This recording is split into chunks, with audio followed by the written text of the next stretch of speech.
賊王になる男だ。 The philosophy of Monkey D. Luffy, the man who yearns to be free.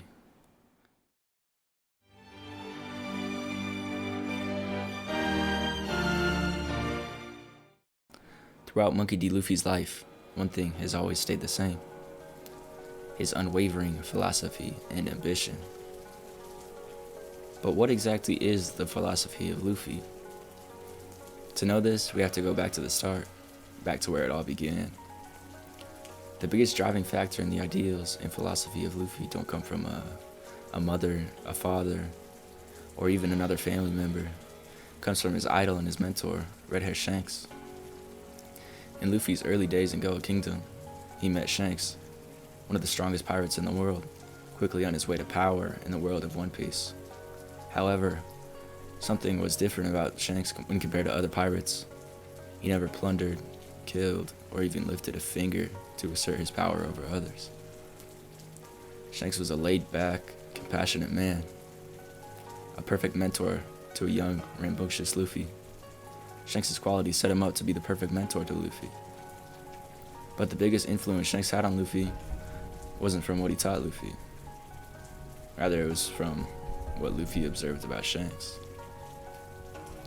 Luffy didn't see a powerful pirate who could stand toe-to-toe with the strongest people in this world. Instead, Luffy saw a man who could sail wherever, whenever. A man who was not tied down by the system of the world government. Most importantly, a man who was free. Ever since that fateful meeting in Fuchsia Village, Luffy's heart was set on being a pirate, which in turn, for him, meant freedom.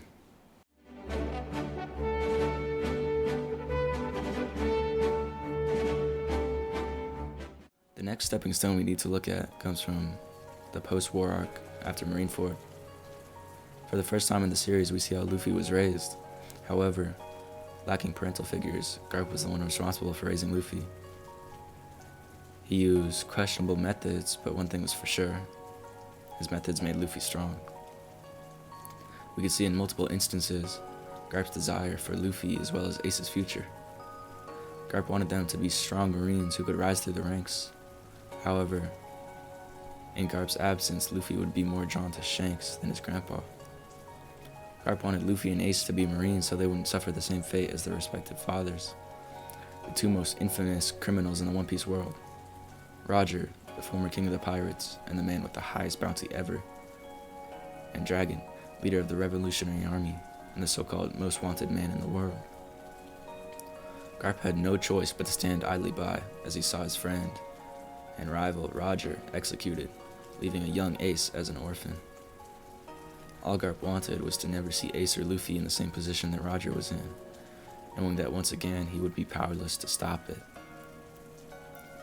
Despite Garp's persistence, the influence of Shanks, Ace, and Sabo would be the dominant driving force behind Luffy's ambition and ideals.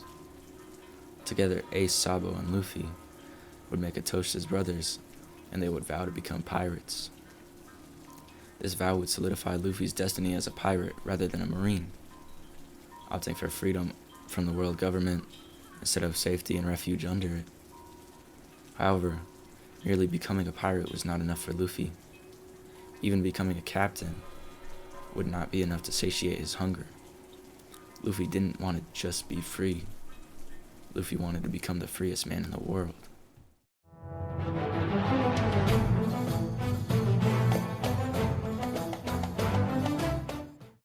Once Luffy had his eyes set on becoming the freest man in the world, he knew that there was only one way to achieve this goal: by becoming the king of the pirates. To Luffy, no obstacle, no matter how big, no matter how dangerous, could be enough to stop him from achieving his ultimate freedom. Luffy is a man who will do whatever it takes to make his dream a reality.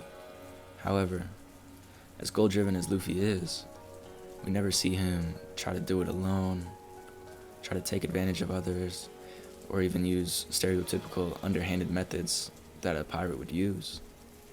Despite being so goal-driven, Luffy is an emotionally intelligent, understanding individual who sees past the flaws of others, and instead sees their potential.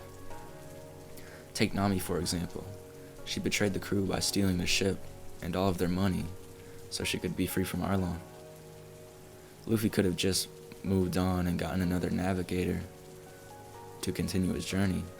However, he understands that his journey could not be accomplished without Nami. He understands the importance of a crew, and more importantly, he understands the importance of a crew with the bond of a family. Further into Arlong Park, we see Nami break down, confessing to Luffy that she didn't betray the Straw Hats of her own will, but instead she needed their help. Luffy understood that Nami was being held captive by Arlong without even needing to hear her backstory. Luffy understood that Nami was being oppressed and she was in need of liberation.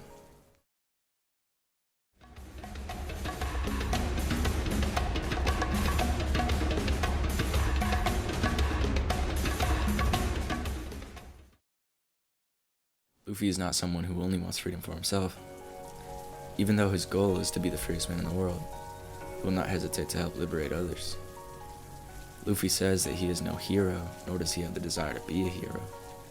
Rather, he just wants to be free.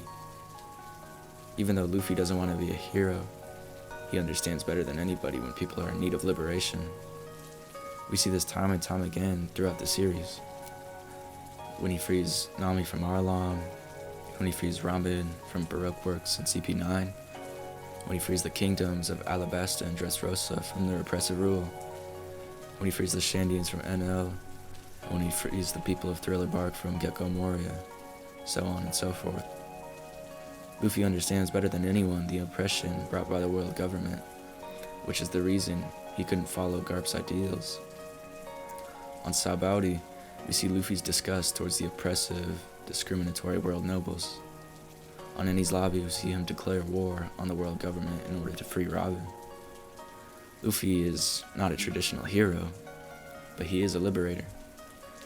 Throughout the whole series, long before the reveal that Luffy was Joy Boy and he possessed the Sun God Nika fruit, he was always the liberator that Joy Boy and Nika were. Luffy is not only a man who is free, but a man who frees others. Luffy's philosophy is freedom. It doesn't matter whether it's for himself or whether it's for others. Wherever he goes, the people become more free, and in turn, he becomes more free.